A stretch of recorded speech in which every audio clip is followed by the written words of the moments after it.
જય ભારત, જય સંવિધાન, જય લોકતંત્ર મિત્રો.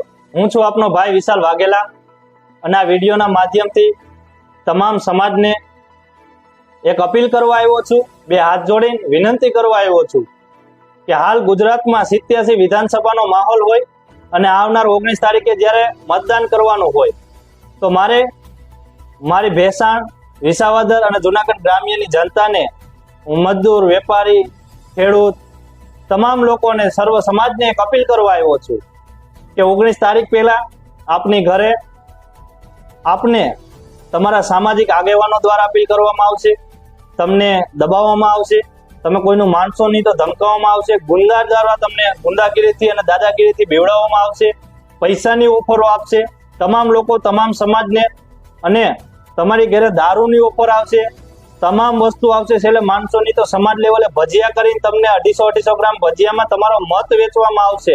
તો મિત્રો, આપણે તમામ, ખાસ કરીને ભેસાણ, વિસાવદર અને જુનાગઢ ગ્રામ્યની તમામ જનતાને હું જાગૃત કરવા માંગુ છું. આ વિડીયોના માધ્યમથી એક સંદેશ દેવા માંગુ છું કે કોઈ પણ ઓફર આવે, પૈસા ડરાવી ધમકાવીને, એમના ગુંડા દ્વારા કોઈ પણ, જ્યારે તમને ભારતીય જનતા પાર્ટી દ્વારા દબાવવામાં આવશે તો વોટ આપણે આજે નથી દેવાનો, કાલે નથી દેવાનો. આ કિરીટ પટેલ જેવા કૌભાંડીને ક્યારેય મત ના આપતા.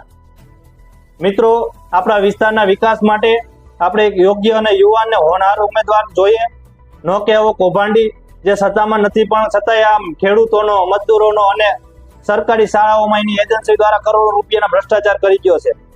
તો મિત્રો, હું તમામ સમાજના લોકોને, ભેસાણ, વિસાવદર અને જુનાગઢ ગ્રામ્યની જનતાને આ વિડીયો દ્વારા જાગૃત કરવા માંગુ છું. આ વિડીયોને વધુમાં વધુ શેર કરજો, જેથી કરીને 19 તારીખ સુધીમાં તમારે તમારા સમાજ દ્વારા કે કોઈ પણ લોકો દ્વારા ડરાવી ધમકાવીને કે જરાર પણ વિનંતી કરીને એમ કે કિરીટ પટેલે મત આપજો તો ન આપતા. મિત્રો, બીતાની ડરતાની અમે પણ તમારી સાથે છે. જ્યાં પણ જરૂર પડે અમારો કોન્ટેક્ટ કરજો મિત્રો, અને આ વિસ્તારના વિકાસ માટે મત આપજો.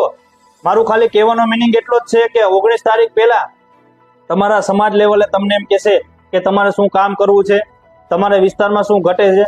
તો આ 10-10 વર્ષથી ક્યાં ગયા હતા મિત્રો? અત્યાર સુધી એની પાસે પાવર હતો છતાં પણ કામ નથી થયું, અને અત્યારે મત માટે આ લોકો સમાજને વેચી કાઢે છે. અમુક આગેવાનોને ઉતારશે. તમારા સમાજના જે પ્રતિનિધિત્વ સામાજિક લેવલે આગેવાની કરતા છે એને તમને વિનંતી કરવા આવી છે. પણ યાદ રાખજો, સામાજિક અને રાજકીય બેયમાં તફાવત છે. કોઈ પણ લોકોથી દબાતા કે ધમકાતા નહીં મિત્રો, ધમકાવવાની કે કોઈ પણ તમને કોશિશ કરે તો કોઈની વાતોમાં ન આવતા. તમામ લોકોને જાગૃત કરવાનું કરશો. અને છેલ્લે એવો પણ બનાવ બનશે, જ્યારે તમે મત બૂથે જાશો, મતદાન કરવા જાશો, ત્યારે બૂથ ઉપર પહોંચશો તો તમને પણ ખબર નહીં હોય. જેને ખબર છે કે ફાઇનલી ભાજપના મત નથી એવા લોકોના નામ